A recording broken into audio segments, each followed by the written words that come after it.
Okay, James, we're going to fill this out together and then put it in our notebooks, talking about points, lines, and planes still. So first of all, a point, the model for a point should be a little dot with a letter next to it. So drawn, it's as a dot, named by an uppercase letter. Some facts about it: it has no dimension, no size, no shape. It just describes location.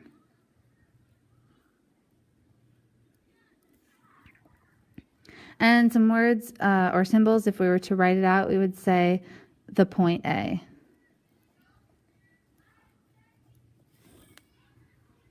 Okay, this is just formalizing everything so we know how to write things appropriately. A line, when we draw it, looks like this.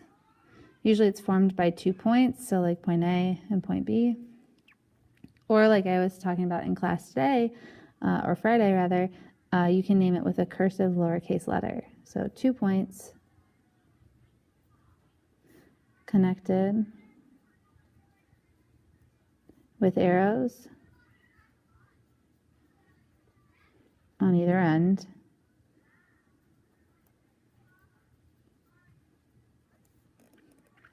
Okay, it's named by either 2 letters with the arrow over top, the 2 arrows over top, or a lowercase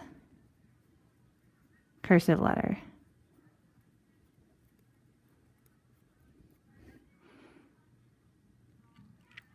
So some facts about it: a line goes on forever in 1 dimension.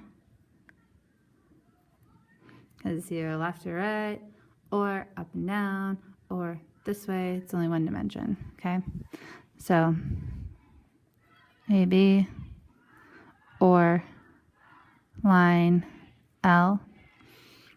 And one other couple things to mention about lines, like we also have line segments, which would be ending like that. So point A, point B, line segment AB, or rays, which are all kind of variations on lines.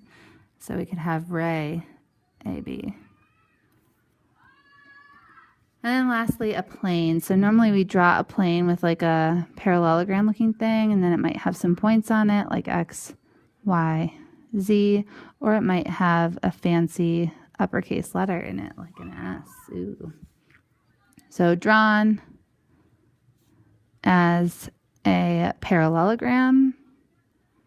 And I always shorten parallelogram with 2 lines that look like they're parallel because I'm not very good at spelling. And then ogram. So we can name it 3 points or an uppercase cursive letter.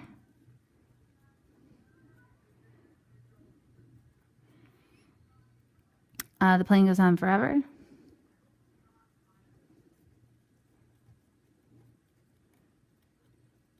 In 2 dimensions, up and down and left and right. Okay. So when we name it, we either put like a little plane and call it XYZ, 3 points, or we can write out the word plane and then put the cursive letter S or whatever letter we call it. So this was one set. You can set that aside for now. The next one looked like this. And what we're going to do is we're going to take this part and fold it back along this line. So kind of like that, which is kind of odd. But it also has some words on here that we've already discussed, like collinear, coplanar, and good stuff like that. If you want to cut off these extra edges, feel free, but you don't have to. So the first thing we're going to talk about is collinear. Remember we talked about co being together and linear meaning line. Okay, and so some things that are collinear, some points that are collinear. You're always talking about points when you're talking about collinear. That would be like U, P, V. Another set of collinear points could be T, S, and R. And you could see if you could find another couple pairs of collinear points. We also have coplanar. So again, that co is together. And then planar is plane. And when we're talking about coplanar, we could be talking about lines that are coplanar or points that are coplanar. So some points